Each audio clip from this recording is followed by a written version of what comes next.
pengamal, dididik bayai hatinya, ini baik ini jelek. Maka bagaimana Al-Wahidiyah ini? Kalau bekerja bagaimana? Kalau dari pejabat bagaimana? Inilah terutama kita Al-Wahidiyah yang bertanggung jawab. Mengapa? Kita tahu bahwa keadaan sangat kacau balau dan jelek, dan kita bisa berbuat, tapi kita mendiamkan keadaan, kita yang akan disiksa. Idza dharal bidah, idza dharal bidah wa sakatal alim fa alaihi laknatullah. Jika telah terjadi kerusakan dalam suatu kaum, desa, banyak kemungkaratan, banyak penyimpangan, dan tokoh-tokoh masyarakat yang alim-alim, ulama-ulama yang mengerti, kita Al-Wahidiyah yang tahu, tidak diam, kita yang dikecam oleh Allah Subhanahu wa Ta'ala. Karena kita tahu itu jelek, itu tidak baik, maka diam, kita dosa. Lantas apakah kita harus demonstrasi Romayai? Tidak bisa dengan demonstrasi, tidak menyelesaikan masalah. Demonstrasi, apalagi kita mengecam, lek wong Jawa ngelok-ngelok nih, tidak menyelesaikan masalah, karena yang cek hatinya. Mari kita berjuang dari diri kita sendiri. Hati kita perbaiki. Hati yang baik akan memancarkan cahaya kebenaran kepada hatinya orang-orang, hingga Allah membuka hatinya. Kalau kita mau berjuang, kita tidak punya kemampuan, apalagi kita orang kecil, kita bukan pejabat besar, tidak mungkin. Sedangkan bapak kita di pemerintah aja memberantas korupsi setengah mati tidak bisa. Setiap hari, setiap bulan tetap ada. Bahkan yang bertiak korupsi, dia dalam keadaan korupsi. Ini para hadirin, ini yang pemerintah, yang masyarakat. Kita lihat kehidupan di pasar, penipuan tentang daging, tentang produk yang sudah melebihi expired. Kalau hari raya sudah mulai diperiksa, tapi sayangnya itu hanya akan hari raya. Setiap harinya tidak diperiksa oleh pejabat kita. Kalau sudah diperiksa, tidak pernah ada pengadilan tentang expired, itu tidak pernah. Setiap tahun kita melihat peringatan. Ini kenyataannya. Para hadirin yang hormati, ini ada keadaan yang harus kita prihatinkan. Mari kita nangis kepada Allah, kita doakan mudah-mudahan Allah nanti melahirkan seorang pemimpin atau menunjuk seorang pemimpin yang berkemampuan untuk membangun bangsa Indonesia ini menuju masyarakat yang adil, yang makmur, diridhoi Allah SWT. Kita diajak membayai melalui bidang batiniah, karena kita bukan orang politik, kita bukan orang partai, kita bukan orang di pemerintahan. Kita diajak membayai, memperbaiki diri kita sendiri, mohon petunjuk kepada Allah hingga hati kita dijernihkan, kita bisa berbuat baik untuk anak-anak kita, keluarga kita, dan orang-orang yang mengelilingi kita, pembantu kita, pembantu rumah tangga kita, siapapun yang berhubungan dengan kita. Para bapak, para ibu, menurut Mayai bahwa kebaikan hati orang ini tidak bisa dengan ilmu. Ilmu hanya arah seperti rambu-rambu. Kalaupun dia ini terlarang, kalau orang ini sudah ingin kemauan melanggar, tetap melanggar, walau dia tahu ini adalah jalan terlarang. Karena yang digarap bukan ilmunya, hatinya. Bagaimana hati diperbaiki, kemudian kita baiki lahiriahnya, ekonominya, pendidikannya kita perbaiki.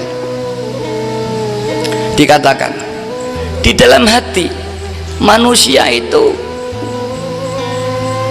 ada tutup, hijab hati yang menutup hati ini terhadap Allah SWT, hingga mata hatinya buta, tidak mampu melihat nur-nur ilahiyah, hingga tidak bisa membedakan mana yang baik yang benar.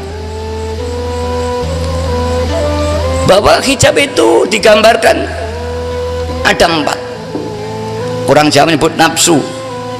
Nafsu sebuah kemauan, keinginan manusia. Secara manusiawi muncul keinginan ini, yaitu nafsu binatang. Nafsu binatang ini keinginannya makan, minum, tidur, seks, hanya ini aja. Yang dewasa, yang belum makan, minum, tidur, semua manusia. Bahkan kadang tangi melek kayak kopi, tangi melek ini juga kayak kopi. Saya juga sering begitu. Bukan tangi jedus, alhamdulillah berdoa tidak, terus salat subuh tidak. Tangi itu kok ndak ada kopi dhisik, lagi gak jadi kopi ngamuk. Ini nafsu bahimia muncul lagi. Makan, sesuk makan apa dipikir, tangi turu nanti masak apa, nanti nyambut gawe yang di golek duit yang tangi cemprot, ya itu yang kelihatan damatnya. Kuat sekali nafsu binatang, mencari makan terus, seks. Ini manusia, ini nama binatang. Yang kedua sabuiyah, binatang buas. Tadi binatang lunak, sapi, kambing, tapi masih tidak merugikan orang lain, makan suket, rumput. Tapi kalau sudah binatang buas, dia inginnya makan, minum, ya, bahkan makannya menerkam yang lain. Predator dia. Bahkan lebih daripada itu, ada binatang yang kanibalisme, memakan keluarganya sendiri. Lele itu kanibal. Kalau lele sudah 1 bulan ke atas tidak disutir, yang kecil dimakan habis. Kanibal. Banyak binatang kanibal. Manusia kanibal, bukan aja yang lain, teman-temannya dimakan.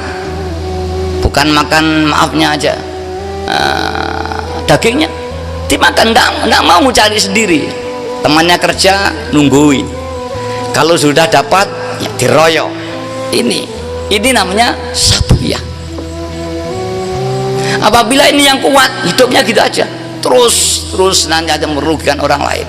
Walau dia punya ilmu, ilmunya itu justru untuk mengelmuni, untuk menerkam yang lain. Contohnya kalau kita dengar mafia di Amerika, itu orang pandai semua, sarjana semua, bahkan S2, S3, tapi dia masuk mafia. Kepandaiannya untuk mendukung gerakan mafia itu ilmu. Yang kedua, yang ketiga, nafsu syaitoniyah. Jadi binatang lunak, kambing, sapi. Terus yang kedua binatang buas, harimau, anjing, dan sebagainya. Yang ketiga nafsu syaitoniyah. Mengapa nafsu syaitoniyah? Yaitu kemauan hati yang inginnya berbuat yang dilarang Allah. Manusia ada dorongan itu, dorongan.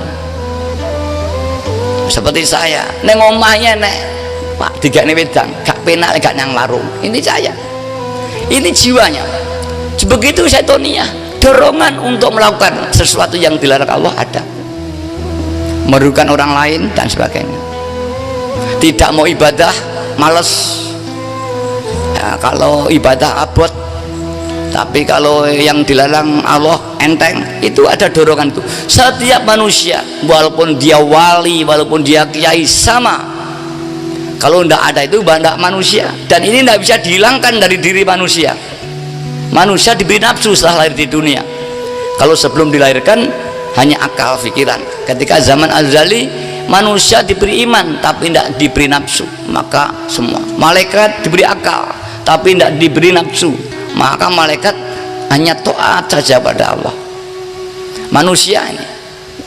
Yang keempat, nafsu rububiyah. Nafsu yang perangainya mengaku, merasa sebagaimana apa yang dimiliki Allah. Kalau tidak boleh dikatakan mengaku jadi Tuhan. Contohnya, kalau Tuhan itu kuasa, dia juga merasa dirinya kuasa. Tuhan itu pandai, kita merasa pandai. Tuhan itu kaya, kita merasa kaya. Tuhan mampu bergerak, kita merasa bergerak. Tuhan zat yang hidup, kita mengaku hidup.